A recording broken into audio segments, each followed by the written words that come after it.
Kisah anak kecil yang menumbangkan ulama sombong dan tersesat. Imam Abu Hanifah. Di masa Imam Abu Hanifah masih kecil, sekitar umur 7 tahun, terdapatlah seorang ulama yang memiliki ilmu luas dan tiada bandingannya pada waktu itu.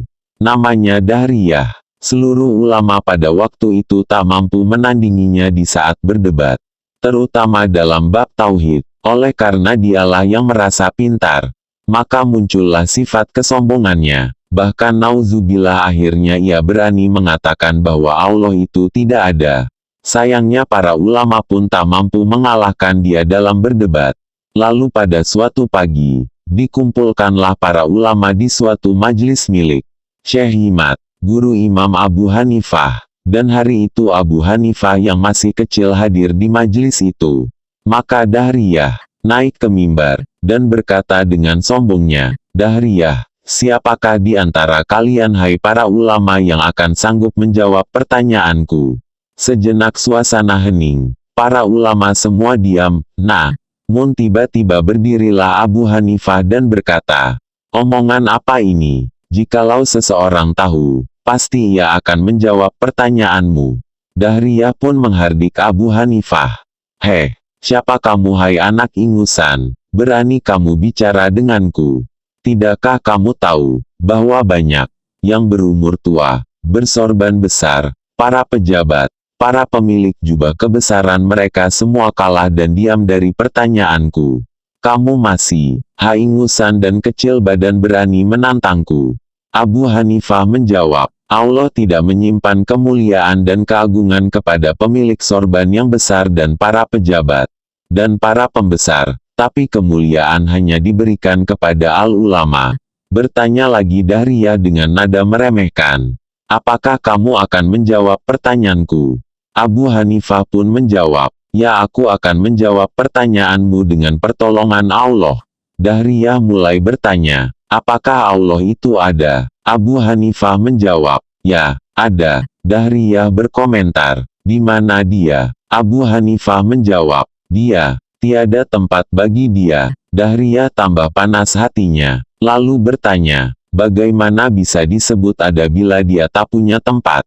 Abu Hanifah pun menunjukkan dalilnya. "Dalilnya ada di badan kamu, yaitu ruh.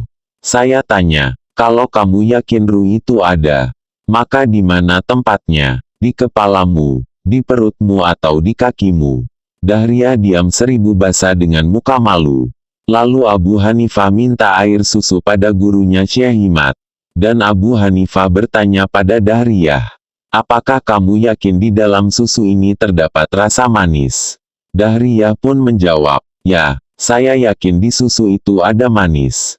Abu Hanifah menimpalinya lagi, "Kalau kamu yakin ada manisnya, saya tanya apakah manisnya ada di bawah, atau di tengah, atau di atas?"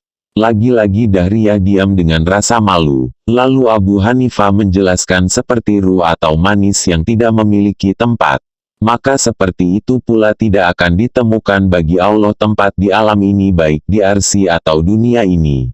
Lalu Dahriyah bertanya lagi dengan nada sinis, "Sebelum Allah itu apa? Dan setelah Allah itu apa?" Abu Hanifah menjawab, "Tidak ada apa-apa. Sebelum Allah dan sesudahnya tidak ada apa-apa." Dahriyah tampak bingung dengan penjelasan itu. Lalu dia bertanya lagi, "Bagaimana bisa dijelaskan bila sebelum dan sesudahnya tak ada apa-apa?" Abu Hanifah pun dengan santai menjawabnya dengan sebuah dalil ibarat yang rasional. "Dalilnya ada di jari tangan kamu. Apakah sebelum jempol dan apakah setelah kelingking? Dan apakah kamu akan bisa menerangkan jempol duluan atau kelingking duluan?" Demikianlah sifat Allah. Ada sebelum semuanya ada dan tetap ada bila semua tiada. Itulah makna kalimat ada bagi hak Allah. Lagi-lagi Dahriyah dipermalukan. Lalu ia berkata, "Satu lagi pertanyaanku, yaitu, apa perbuatan Allah sekarang ini?" Abu Hanifah menjawab, "Kamu telah membalikan fakta. Seharusnya yang bertanya itu di bawah mimbar, dan yang ditanya di atas mimbar." Akhirnya Dahriyah turun dari mimbar dan Abu Hanifah naik ke atas mimbar. Setelah di bawah, Dahriyah pun bertanya lagi, Apa perbuatan Allah sekarang? Abu Hanifah menjawab, perbuatan Allah sekarang adalah menjatuhkan orang yang tersesat seperti kamu ke bawah jurang neraka, dan menaikkannya, benar seperti aku ke atas mimbar keagungan. Maha suci Allah yang telah menyelamatkan akidah ahli sunnah wal jamaah melalui anak kecil. Sumber kitab Fathul Majid karya Syekh Muhammad Nawawi bin Umar Al-Jawi As-Syafi'i.